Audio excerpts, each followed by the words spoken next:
بۆ خۆ دەکوژی بۆ ئەوانە ناکوژی کە سەبەبی ئەوەن تۆ 30 ساڵە و تەمەنت گەیشتۆتە ئەوە هەزاران کوڕ و کچی وەکوی تۆ هەیە کە تەمەنیان لە 30 ساڵ بەرەو ژوورە و هاوسەرگیریان نەکردو بۆ ئەو تاغوتانە ناکوژی کە مسەببی ئەوەن ڕستقی ئێوەیان گرتووەتەوە ئەو قیەمە جاهیلیان بەسەرتانە فەرز کردووە بۆچی بە قانون ئەوەندەیان والێ کردو عورفەکەشیان والێ کردووە کە ئافرەتێک هەتاوکو چیلۆ ئاڵتونی بۆ نەکەن شوو ناکە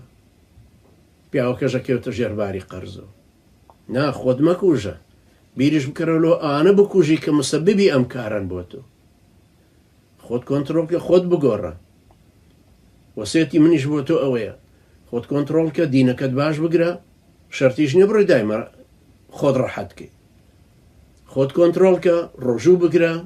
کەمتر خۆت ئیسارەکە کەمتر چۆرە و شوێنانەکە ئیسارابی و لەلانی جنسێ و ئەوروژەی هەتاکو مستەقیم دەرەچی خۆ کوشتن کەی چارەسەر خۆ دەکوژی جەرگی دایک و باوک کە دەبڕی خەڵکانێکی تر و ڕەفیقەکانت و بۆ هەر لەبەر خاتیرەوەی کە ژنت پێ نایە ئێوە فەرزن هەر ژنت نێنە هەتا ئەمری هەزاران هەن لە تاریخەکە ژنیان نێناوە هەر لەم سەردەمەشە لە تۆ بە تەمەنتری شەی و ژنی نێناوە خۆشی کۆنتترۆل کردووە بیر لە کوشتنی خۆشی ناکات